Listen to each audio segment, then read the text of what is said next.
Firstly, on behalf of my dad, Bernie, and three sisters, Colleen, Heather, and Vanessa, I would like to thank you very much to everyone for taking the time to come and pay their respects to my mother, Margaret O'Brien. There are lots of faces here, friends of my mum and dad, as well as relatives that I have not seen in many years. I am especially glad you could make it, and a special thank you to everyone who travelled here from interstate. For those of you who don't know me, my name is Justin, and I am Margaret's son.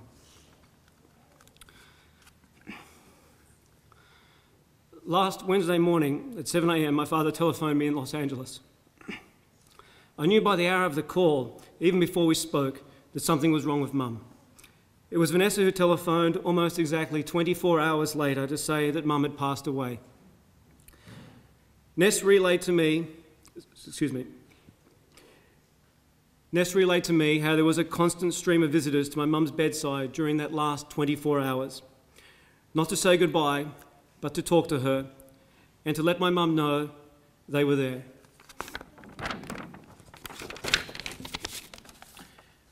Ness joked through tears how, not wanting to leave Mum alone, she and Colleen sat there in that last hour and shared one more cup of tea with our mum. And how Dad, realising she didn't have much time left, kissed Mum on the forehead and said to her, "Just rest, take it easy and sleep now."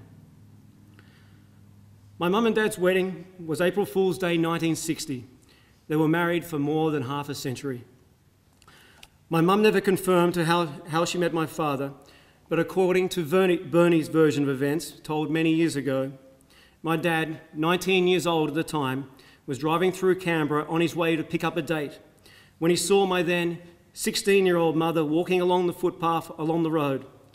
Dad said he turned the car around, stopped, began talking to my mum, and he never made it to that date. I can see why. Looking at photographs from the 60s and 70s, my mum, her hair in a beehive, standing with her brothers and sisters, Auntie Heather, Auntie Faye, Uncle Duncan, Auntie Nancy, Auntie Jeanette, and Uncle Ian. My mum looks stunning. Faye, Duncan, Nancy, Janet, and Ian are here and know my mum's early years better than anyone. Born Margaret Campbell in 1940 in Port Kembla, she was tiny. So small, she slept in a shoebox with cotton wool to keep her warm. Like many Australians in that post-World War II generation, times were tough in those early years. There was little money, and each of the Campbell children had to do with just one set of clothes. For the first 9 years of my mum's life, the family didn't have a stable home. Mostly living in a tent, Alex Campbell, mum's father, moved the family from Port Kembla to Griffith to Canberra. After Uncle Ian was born, Nana Campbell put her foot down and told Alex she and the kids were moving no more.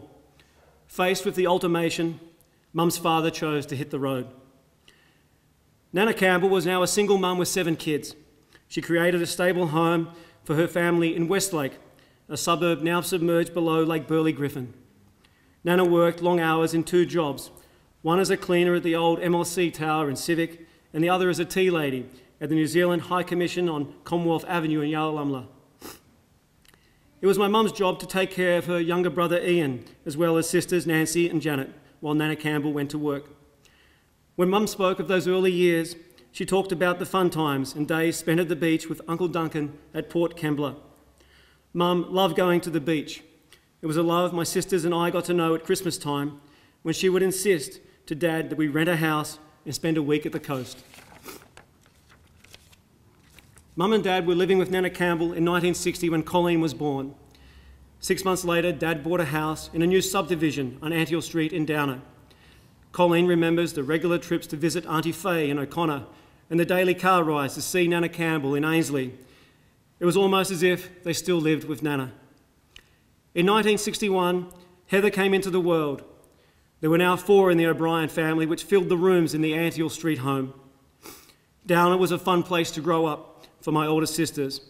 Mum would let Colleen and Heather hang out with the other kids in the neighbourhood, but they quickly learnt to be back inside before Dad got home, or Mum would send him to chase them up.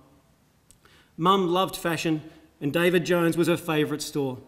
Her style extended to dressing Colleen and Heather in matching outfits, which included kid-size shoes and handbags. Other women would see my older sisters and think they were twins. In 1970, Vanessa and I arrived, twins. I came out first, then Ness followed 15 minutes later, which must have felt like an eternity to my poor mum. We were born premature, weighing less than 2 kilograms each. Dad joked that the months we spent in a humidity crib almost sent him broke. But eventually, Mum took us home to the house in Downer. She quit her job at the Downer Library so she could take care of the family full-time. Nana Campbell would stay on weekends to give Mum a break from us kids. Dixon Pool was across the road, and summers were spent swimming every day. Colleen remembers how one day, Vanessa and I, we were around 2, escaped the backyard and crossed Anthill Street on our own so we could get to the pool. Mum was mortified when a neighbour brought us home, so she had Dad rebuild the fences and we never escaped the backyard again. Vince and Rosa Truffatelli, an Italian immigrant family who lived 5 doors up, became good friends of my parents. I remember one afternoon, Rosa Truffatelli telephoned our house and asked Mum if she could come up there immediately. There was no mention of what the problem was. Mum just stopped what she was doing and went. She returned an hour later, explaining that a wood cover on the stove had caught alight and that the kitchen was on fire. It didn't occur to Rosa to call the fire brigade. She just called Mum to help put out the flames. In 1975, we moved to a great house Dad built in McGregor. It was huge, and it meant we could finally have our own bedrooms. Every day for Mum was a work day, washing, cooking, cleaning, and taking care of my father and us kids. Colleen got her licence in 1978 and began shuttling Vanessa and I about to help Mum. One day that year, Dad had a horse called Late Bid running in a race at the Canberra racecourse. Colleen and Heather offered to drive Mum to the track so she could watch the race and surprise Dad. Mum wasn't that keen on Dad's passion for horse racing, but secretly, I think she loved the opportunity to dress up and look her best. I was with Dad at the track when Mum arrived that day. She had been to her favourite hairdresser and we were surprised to see her. But what was even more surprising was the horse won. And around that time, Mum started a job as a telephonist at Telecom doing shift work. My parents eventually sold the house in McGregor and we moved to Lynham.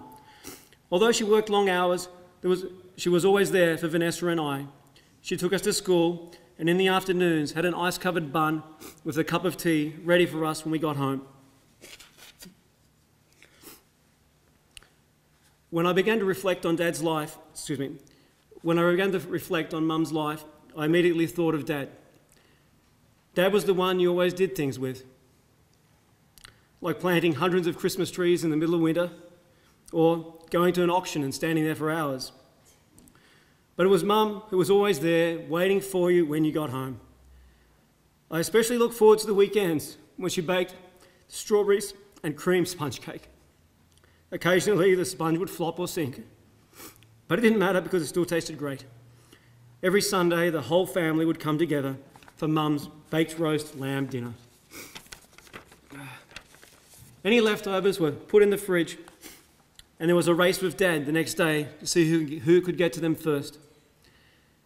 Even when Colleen, Heather and Vanessa got married, they continued to come home for Mum's Sunday roast dinner.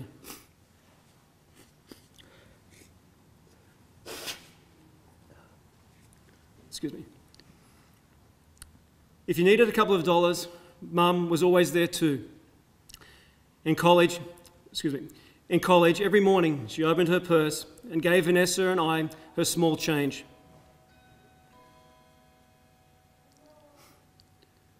$1.60 or $2, enough to buy a sausage roll or a chocolate mousse.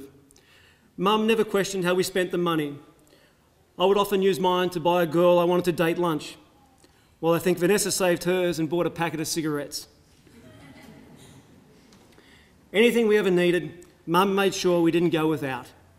It meant we didn't suffer the same hardships she experienced as a child, and guaranteed us every success. Vanessa believes Mum had one goal in life, and that was to make her children and grandchildren happy. Wonderful and loving, Mum took Vanessa to Bali for her 16th birthday. She would share her cigarettes with Vanessa when she couldn't afford them, while at the same time never telling Dad that Ness smoked. As the only son, I was the quiet observer as each of my sisters brought their new boyfriends to the house to meet Mum and Dad. I watched Mum's eyes light up as Marco, Chris and Colin joined our family. Dad often joked with each new son-in-law he gained an extra worker. To Mum, they became her son too. On the telephone, she would often tell me what Chris was doing or that Colin had brought a new truck. Mum was proud of them. Whilst they never say it or said it, my mother and father are grateful for the anchors Chris and Colin have become to our family.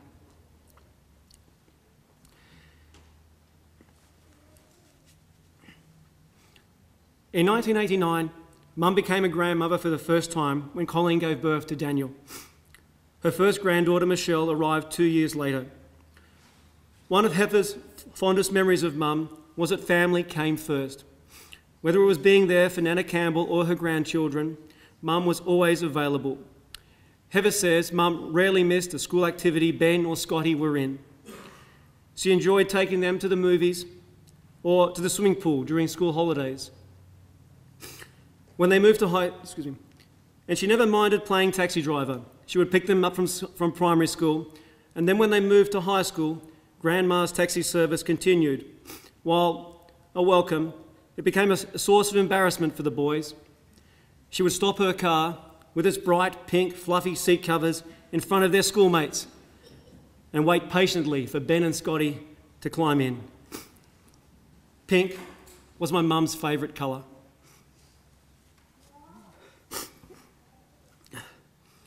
I have spent the past 20 years living away from Canberra, missing the birth of the grandchildren.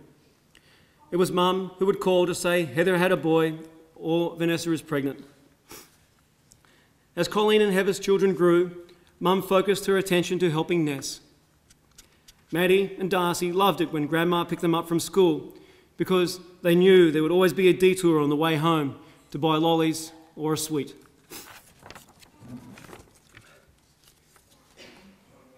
Even at the age of 33, I knew Mum still worried about me. In 2003, I called home to tell Mum and Dad that I was in Washington at the White House and had just filmed Prime Minister John Howard and meeting President George W. Bush in the Oval Office. I still remember her words. She said, "Ooh, you be careful, Just. They must have lots of security around them." Lost in our conversation was how I had stood next to President Bush to see if I was taller than him. No matter how tall or old I got, I was still her son. When my mum became sick and the cruel disease called dementia got worse, I found it increasingly upsetting and difficult to visit her. Dad could do little as he watched the woman he met 50 years before slowly forget the years they had shared together. But Colleen and Heather and Vanessa and the grandchildren were regular visitors, making sure Mum always had company. A mum could never have asked for or wanted anything more in her daughters. I'll never forget the smile and joy in her face.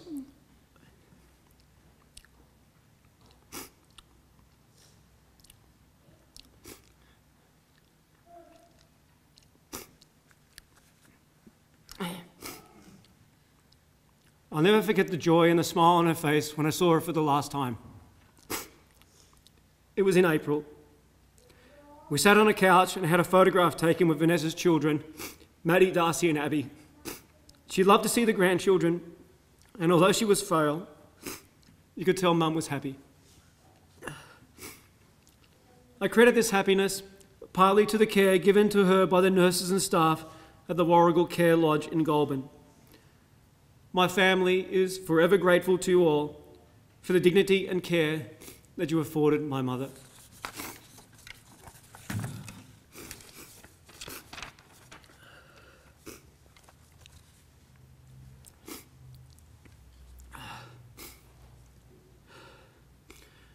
Mum was 72 and 144 days old when she died. She lived a full life and accomplished everything a woman can be proud of. She now lives on every day in the 4 children and 7 grandchildren who carry her blood in their bodies and the fond memories of her in their hearts. Thank you again for coming today.